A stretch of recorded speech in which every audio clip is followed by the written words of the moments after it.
My story begins 27 years after I married Sherry Shackelford, the love of my life. It was a typical college romance followed by final exams, a big wedding, lots of amazing sex, and one baby.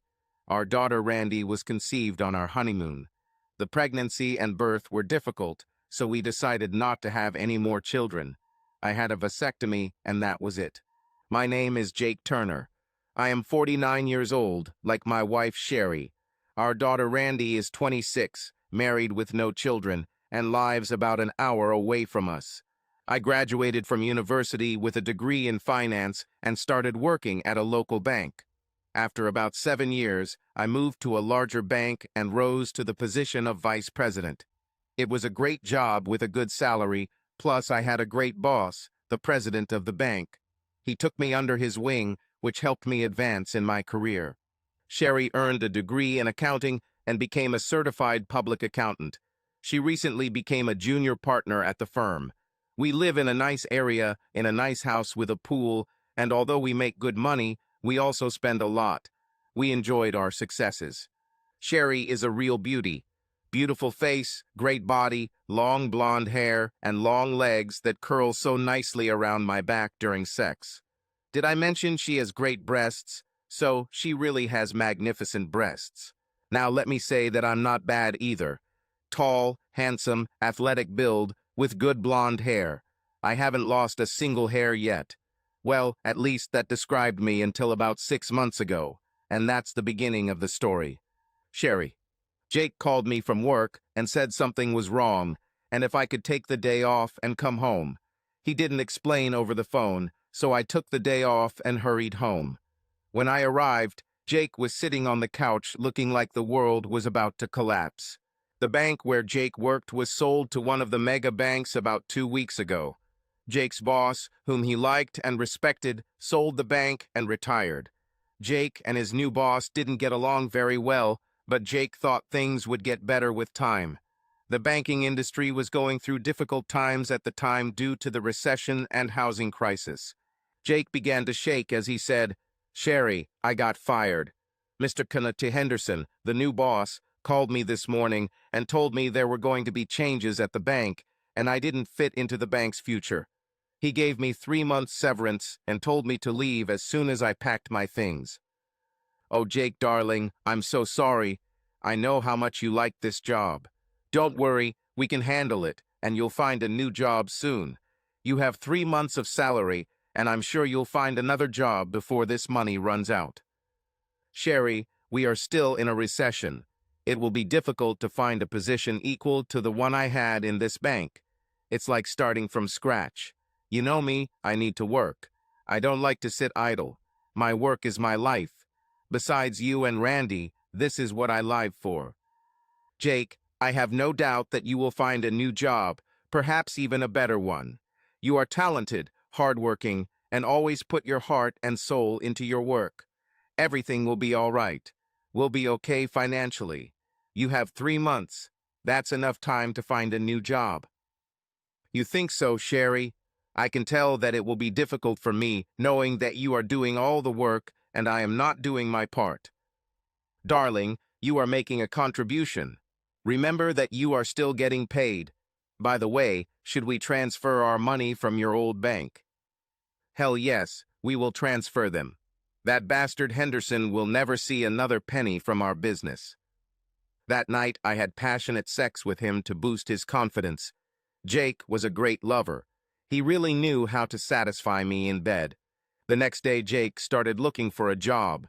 Everywhere he went, he heard the same thing. The banking crisis had gotten worse, so no one wanted to hire new employees. This went on for a couple of months, and Jake became more depressed every day. It was hard to see this great man slowly break down. I saw that he was seriously depressed. 3 months later, his severance pay ran out, and there was still no work. Now we live only on my salary. We were forced to significantly reduce our budget. Our mortgage payment was quite large, and I was afraid that we would have to sell the house and move to cheaper housing. To top it all off, Jake became increasingly depressed. He told me he felt like a complete failure. He was no longer the man who could provide for his family. and then it happened. I came home from work and found Jake drunk on the couch. This became a daily occurrence, but that was not all. He lost all interest in taking care of himself. His hair became unkempt, he rarely shaved, and sometimes days went by without showering or changing clothes. He also gave up looking for work. He drank, lay around, and ate junk food. He didn't do anything around the house. He was becoming pathetic, and I finally couldn't stand it anymore. He looked and smelled like crap. I kicked him out of the bedroom. We haven't had sex for over a month. The last straw was what happened last night when I came home after a hard day at work. Jake was drunk on the couch as usual. I made myself something to eat, then headed to the bedroom. I took a long, hot shower, put on my nightgown, and started making the bed. Jake walked in, looking terrible as always. He tried to hug me. "Come on, baby, let's do this tonight." He tried to kiss me, but I pushed him away. "Look at you, Jake. Do you think I want to make love to you in this state? I bet you can't even get aroused. You are pathetic. You are no longer a man. You are definitely not the man I married. Basically, pack your things and get out of this house. I pay the bills and you're good for nothing anymore anyway." I saw from his face that I had seriously hurt him. I've never seen Jake look like that. It took me a lot of effort not to go to him, but he needed this warning call. I had to do something drastic. Then he said, "Please, Sherry, help me. I'm so sorry I became such a loser. I'm so depressed. Please, I beg you to help me." I knew I couldn't give up now. He needed that tough love to pull himself out of his depression. "You heard me, Jake. I said pack your things and get out of this house. Clean yourself up, stop drinking, clean yourself up, and I'll let you come back. Then you can find yourself a job, any job." He cried while packing his things. He left the house with his head down. He looked back at me as he opened the door, but I held firm. I just showed him the exit.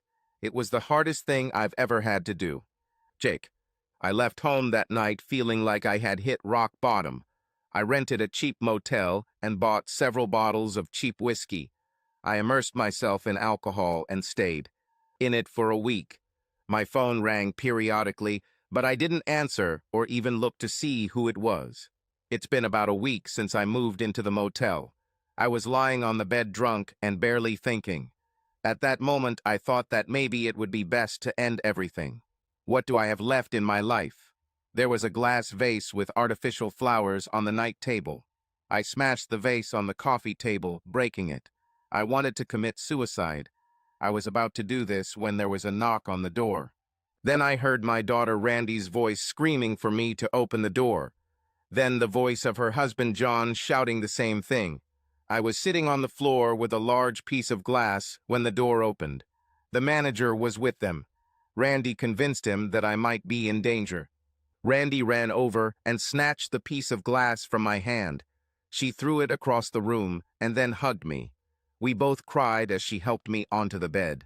"Dad, I didn't know it was so bad. I haven't talked to you for a long time, so I didn't know what was going on until my mom told me a couple of days ago. I knew that you lost your job, but I didn't know that you were so depressed and drinking. Mom told me everything and said that she kicked you out. She did it to give you a boost, but now I see that she underestimated the seriousness of the situation. John and Sherry paid my hotel bill and then took me to their home. John was driving my car. They told me that I would live with them until I put my life in order. I made her swear that she wouldn't tell Sherry anything until I was ready to come home. She agreed, but said she would let my mom know I was okay. Over the next few weeks, with the help of Randy and John, I pulled myself together. I stopped drinking, cleaned myself up, and started exercising. They had a mini gym in their garage. If I wasn't looking for a new job, I was training. I started to look and feel better. If only I could find a good job, I could go home to Sherry triumphant, and she would be proud of me. Sherry. Jake was gone for about a month. All I knew was that Randy called and said he was working on himself. I missed Jake terribly, but the Jake I used to know. He will not return home if he is the same as he was when he left. Okay, I think I'll give him a little more time.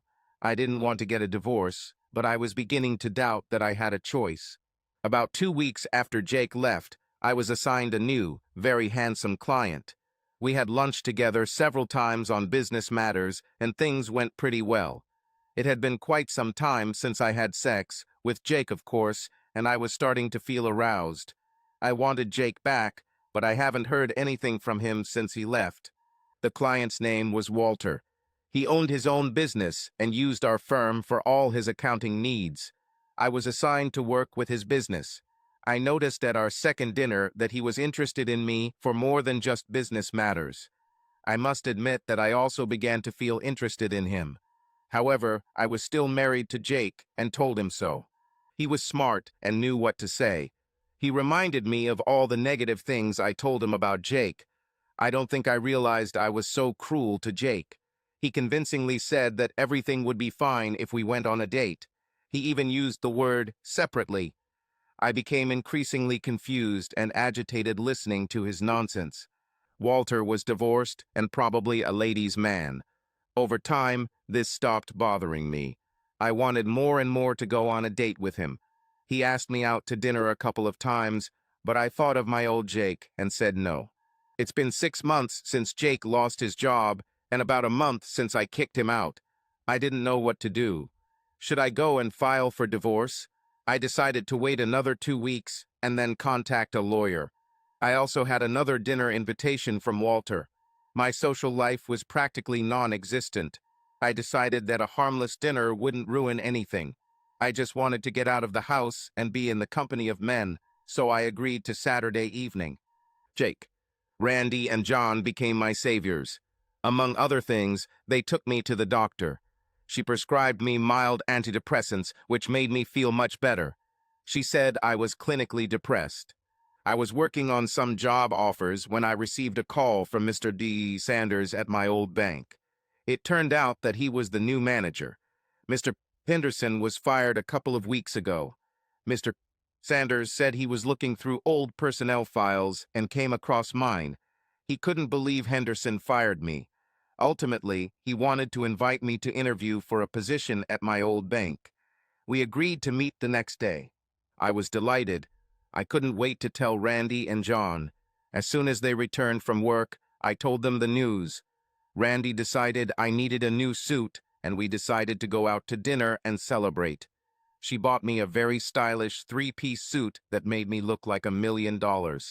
I walked into this interview full of confidence. I was myself. Training, diet, and medication have made me even better than old Jake. Mr. Sanders said he would call if he had anything for me. That evening, as we sat down to dinner, I received a call from Mr. Pa Sanders. Not only did he offer me a job, but he also wanted me to become the new manager. He was there temporarily until a permanent manager was found. He liked what he saw in me and wanted me immediately. He offered a bonus of $10,000 and double my previous salary. I was in seventh heaven. I could finally return to Sherry like a real man. I told Randy and John everything. We all jumped, hugged, and screamed with joy. Dad, don't you think it's time to call Mom and tell her everything? She doesn't know anything about what's happening to you. No, honey, I want to surprise you. I want to return home in triumph. I want her to see a better version of the old Jake walking through the door. Don't tell her anything yet. Tomorrow is Saturday. I have to go to the bank for orientation at my new job. But tomorrow night I will surprise your mother and win her over like before. Sherry, this morning I went shopping to get ready for my dinner this evening. I have to admit that even when I was choosing a dress, I felt guilty. I never even thought about cheating on Jake. Oh, maybe I flirted a couple of times, but it was innocent. I know Jake will never cheat on me. I kept telling myself that it was just an innocent dinner, and besides, Jake wasn't here and might never come back. I knew deep down in my heart that there was a high chance that I would have sex with Walter tonight. This thought excited me, but at the same time made me feel guilty. If we went back to my house after dinner, which I knew we would do, would I be able to go for it? The only man I've had sex with for the last 29 years was Jake. I bought a beautiful red sexy dress. It didn't look vulgar, but it fit me perfectly. I knew it would turn Walter on. And did I want this? I wasn't sure. Maybe. Walter was supposed to pick me up at 7 a.m. I may have gone a little overboard, but I haven't been on a date in a while. The last time was over 6 months ago with Jake. I was starting to doubt that Jake would ever come back. I wonder how he's doing. Randy was in contact with him, but didn't tell me anything. She just said that he was fine. God, how I miss my Jake. I got my hair and nails done. I took a long, hot bubble bath and a glass of wine, then put on my dress. I must admit that I looked good. Perhaps even too good. It was about 6:30. I went downstairs to have another glass of wine and wait for Walter. Jake. I spent most of the day getting to know the bank's staff and systems. Met with the regional vice president and we hit it off. Everything was finally returning to normal for me. I thought about calling Sherry, but I like surprises, so I decided to give her a big surprise. At Forda's, I went shopping to buy a gift for Sherry. I bought her a very beautiful diamond necklace. Used part of my bonus to buy it. On the way, I stopped at a flower shop and bought 3 dozen roses. It's time for my grand entrance. It was about 6:15. I was 30 minutes from home. I went home to my wife. I arrived at the house around 6:45. Her car was here, so she was home. I took a deep breath and got out of the car with the flowers and necklace. Approaching the front door, I decided to ring the doorbell. I know it's still my home, but it felt a little strange to come back. This was the moment I had been waiting for. I was finally going to get my wife and my life back. I rang the doorbell. Sherry. I was sitting on the couch enjoying a glass of wine when the doorbell rang. You're early, Walter. You must be impatient, mischief maker. I opened the door and said, Hi, Walter. You're early. Jake, what are you doing here? Well, I figured we were still married, even though you kicked me out at the lowest point of my life. I guess it's still my house since my name is on the mortgage. Obviously, you were waiting for someone else. Who is this Walter, your new boyfriend? Are you cheating on me, Sherry? Jake, no, I can explain everything. I started crying. I didn't expect this. It was old Jake. In fact, he looked even better than before. He was wearing a 3-piece suit and looked so handsome and confident. This was not the same person who walked through that door the last time. I had to sit down. Jake just stood there and looked at me. He threw flowers at me. 3 dozen roses. I felt like I was going to faint. Suddenly, I thought about Walter. Oh no, this will be bad. Jake just stood there and looked at me. If looks could kill, I would already be lying in the cemetery. Several minutes passed while he stood there. The doorbell rang again. Jake turned and opened the door. Well, you must be Walter, the one who has someone else's wife. Nice to meet you, Walt. Jake was much bigger than Walter, who looked like a man who wanted to get out of there quickly. Jake grabbed Walter by the collar and literally lifted him up, leading him to the door.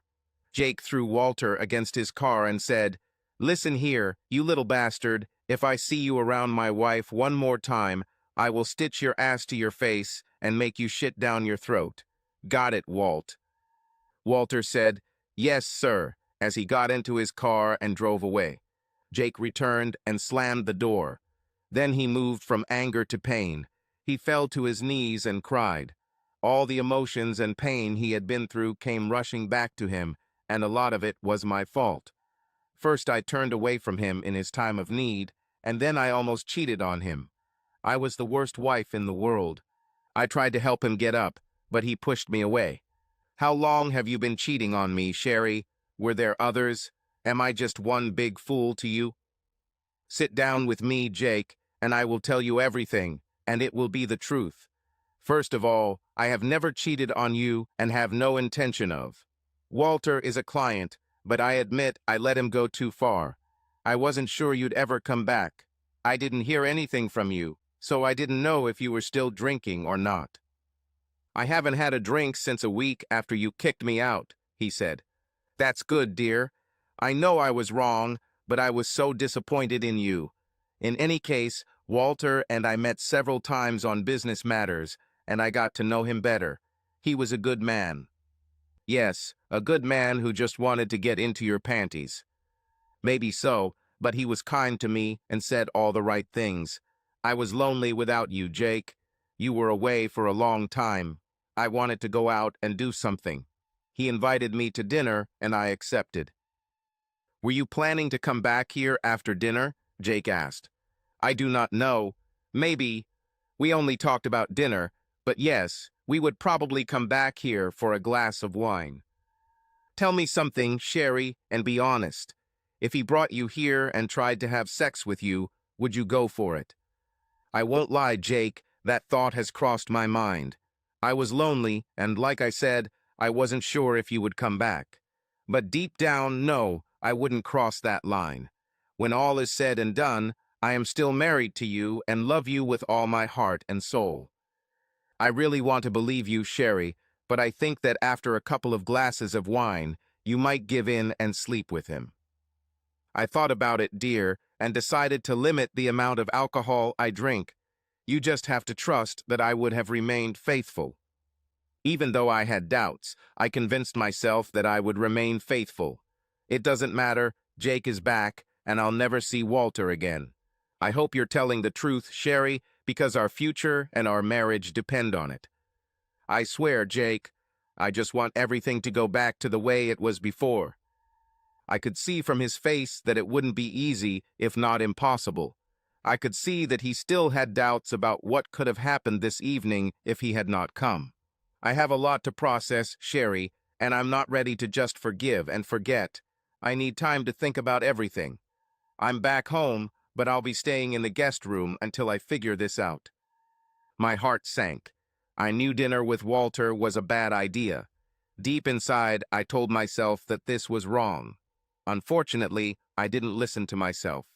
Jake said, "Now I want you to listen to my story.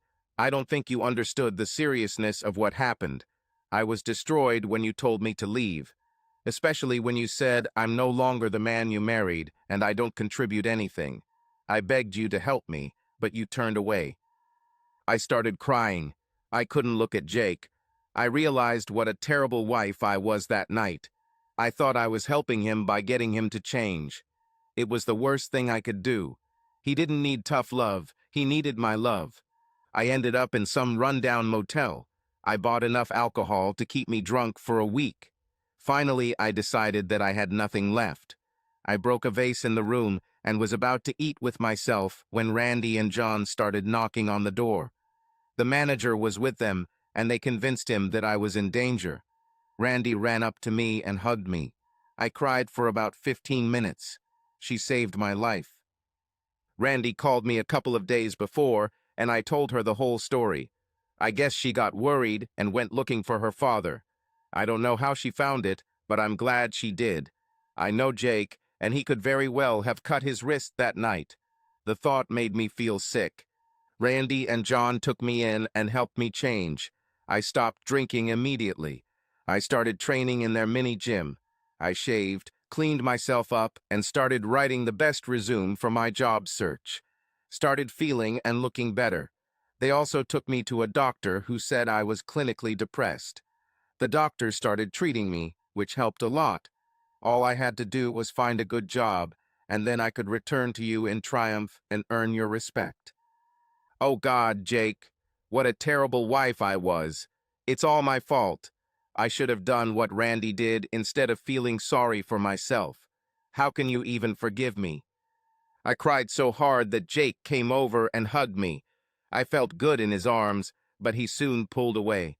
Today was the day of my triumphant return. The day I was supposed to get my wife back, but what do I find? I find my wife ready to go on a date with some bastard named Walter. What do I need to do, Jake? I explained about Walter. I apologized until I was blue in the face. What else do I need to do? Just say it, and I'll do it. I think, Sherry, I need some time. Like I said, I need to think things through. I'll figure this out before next Friday. What exactly do you need to think about, Jake? I know I love you, but I need to figure out if we can stay together. It was very painful to come home and see my wife going on a date and possibly having sex with another man. I swear to you, Jake, that I would remain faithful to you. Jake walked over and lifted my dress, revealing my underwear. Thank God I decided not to wear the sexy panties I bought with the dress. I put on regular underwear. He said, lowering his dress, "If you were wearing sexy lingerie or a thong, I would leave and file for divorce." With these words, he left. Oh, how I ruined everything. I just hope and pray that Jake will follow his heart and give me a chance. Jake. Sherry looked sad when I left. A few minutes ago, she was so happy about my work. As I was about to go to the guest room, I remembered the necklace. I walked over to the table by the front door where I had left it. I took it out of the package. It was wrapped as a gift, so I walked up to Sherry and said, "This is for you. I bought it today as a return gift. I used my bonus money to buy it. I hope you like it." She opened the gift while I was leaving. I heard her say, "Jake." Then I heard her crying. I hope she liked it. Over the next few days, we both came and went without much communication. We were polite, but she gave me space. Every night I tried to rethink all the events and try to understand them. I knew we were both to blame for what happened, but I couldn't shake the image of Walter standing at the door to pick up Sherry. Not to mention how beautiful she looked. I knew what he wanted. The question is what Sherry wanted. Friday afternoon, I was still struggling with it. It was very important to ask Sherry one question this evening and get an honest answer from her. I came home around 6 a.m. When I walked through the door, I smelled a familiar smell. It was lasagna, my favorite dish. Sherry cooked it perfectly. The dining room table was set with our porcelain and crystal glasses. The lights were dim and candles were burning on the table. Soft music was playing on the stereo. Sherry walked out of the kitchen looking absolutely stunning. She really cleaned herself up. She was wearing the diamond necklace that I bought. It looked even better on her than in the window. "I hope you're hungry. I made your favorite dish, lasagna with Caesar salad. I also have a bottle of Chianti, but if you can't drink alcohol, I understand." "It looks fantastic. Yes, I'm hungry, and yes, I can drink Chianti. I wasn't addicted to alcohol, I just drank to numb the pain. I immediately stopped drinking when I realized I no longer needed it. I can't imagine lasagna without Chianti." Sherry walked over and I pulled her chair back, helping her sit down. I then sat down and we enjoyed a wonderful dinner together. It was a long time ago. We talked during dinner about our day and various things at work. After we finished the lasagna, Sherry disappeared into the kitchen and returned with 2 pieces of coconut cake, again my favorite. After we finished dessert, I said, "Honey, I have a very important question to ask you, and I need your absolute honesty in answering it." "Of course, Jake. Ask anything. I promise an honest and truthful answer." "After everything that has happened, deep down in your heart, would you rather be with Walter or some other man, or stay married to me? If you choose me, it means that we will be together in sorrow and in joy, in wealth and in poverty, despite any difficulties. I will never cheat on you, and I need to know that I can trust you." She began to cry, saying, "I am yours forever, until the day I die. I love you, Jake. You are my hero and my warrior, my knight in shining armor." She stood up and sat on my lap. She kissed me passionately and deeply. I felt good in her arms. I felt her breathing quicken, as did mine. I stood up and, like in the movies, swept all the plates to one end of the table. I picked her up and sat her on the edge of the table. We both started breathing heavily as we French kissed. My hands were everywhere. I missed her so much. We were both so horny that we had to do it right then and there. When our breathing finally slowed, she said, "That was amazing, but how about we go upstairs, take a hot shower together, and then get into bed and make slow, passionate love all night?" "Let's go check it out, Mrs. Turner. Today we will test what we are capable of." We made love all weekend. We got out of bed to eat, go to the toilet, and shower. The dishes from Friday night were still on the table on Sunday afternoon. We connected again even better than before. The following year, we both turned 50 and had our first grandchild. But even in old age, grandparents could spark passion in the bedroom. 2 years after I was rehired, I was promoted to regional vice president. I was responsible for all bank branches in Central and South Texas. Sherry became a major partner in her accounting firm. What about Walter? Old Walter moved his business elsewhere, and we never saw him again. Fortunately, he was a good-looking guy, but his appearance would have suffered greatly if his ass had been sewn to his face. We bought a condo in Port Aransas on the beach. We spend many weekends there with our daughter, son-in-law, and grandson. I think if it weren't for my daughter, I wouldn't be here now. Who knows, maybe Sherry would have been married to Walter. I thank Randy every chance I get for what she has done for me and Sherry. She says it was nothing special, but I know better. I could have even committed suicide that day. I think everything happens for a reason. Whether it's by design, divine intervention, or anything else, I know that Sherry and I are meant to be together forever, and that's how it will be. We will lie next to each other forever. I have already bought a plot.